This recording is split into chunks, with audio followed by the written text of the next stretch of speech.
What's your opinion on darker comedy? Where is the line? And did Ari Shaffir ever cross it?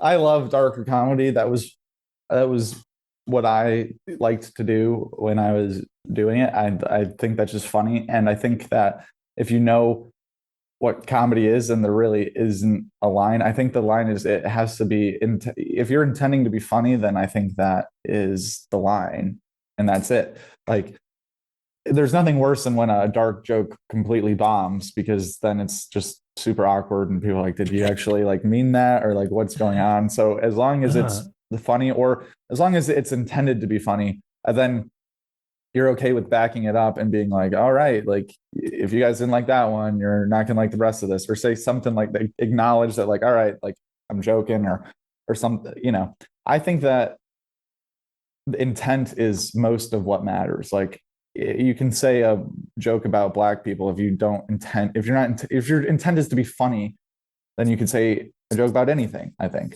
Um, but did Ari ever cross the line? I don't know. Here's the thing. I don't I was I was not mad or like this piece of shit ever, like in regards especially to the Kobe thing. I was just pretty disappointed because like I was so sad when that happened.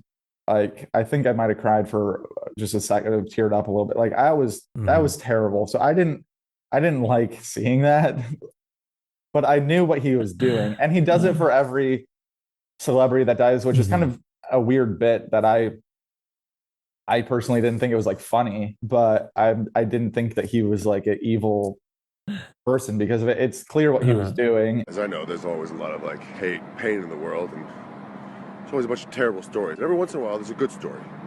A good story comes out. The guy who got away with rape got his today. Kobe Bryant is gone. I'm here in Charlotte, the home of the team that originally drafted him. Maybe he wouldn't have raped that chick in Denver if he had stayed in Charlotte with the Hornets. If you're really that disconnected or really that much of a comedian at heart where you could take this tragedy that also involved children and yeah. still go that hard, then hats off to you. I just being this massive sports and Kobe fan, it was like, I don't that it made me uncomfortable. There's something called common decency, and this was against common decency. It's still just a shit thing to do. It was some rough timing. It was definitely rough timing, but that had to be what he's going for. I mean, that's what he's doing. Your man is lame, though. Who's that? What's his name?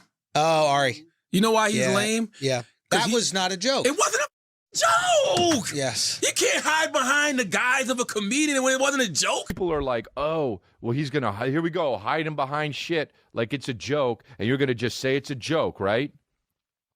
And comedians just can say anything without repercussions. And it's like, yeah, well, we're supposed to be able to, but also make it funnier than that, dude. This is the funniest thing I've ever seen. I wouldn't say it's funny that happened to Ari. I think that he No. kind of got in his own way. I'd say that, he's struggling and he's a friend. I also think we have kids, so I think I'm definitely not defending what Ari said, but Yeah. I'm saying I think he is a little far out on left field with a lot of things where I don't think he sees things or processes things the same way me and you may process them. Definitely. And that part of that is the kids. Part of that is also his limited intellect. Yeah. But he does have he is good at recognizing. You should have seen the look on my daughter's face when they go, like, it was like almost like, yeah, of course that's what he did.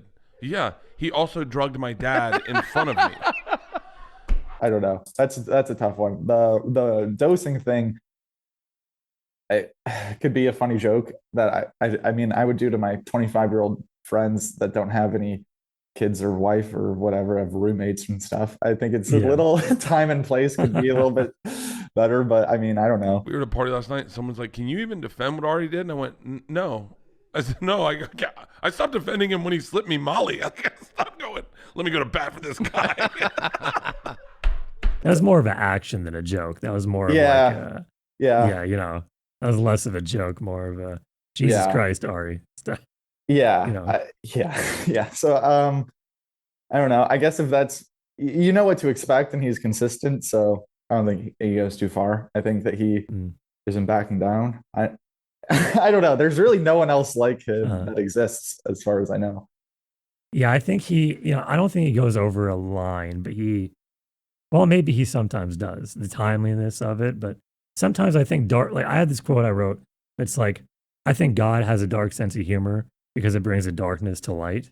And I really do believe that. But sometimes for me, like when I saw that Kobe joke, it made me, and I'm very, very dark sense of humor. I was even like, shh, just because of the kid, especially. I was like, damn, Ari. But, his kid and some other kids too. Like, there are other kids too. And no one really talks about them. Yeah. Well, no one talks about them in general. It's always like R.I.P. Kobe, Gigi, and the others. It's like, damn. It's just the others. Yeah. But no, I mean, like I said, the intent is the most important thing. And I assume he literally did that for every celebrity that dies, like even before Kobe. And I assume that the intent was to make his fans laugh. Maybe. I don't know if he did one. I cried when not Norm died. I remember finding that out. That was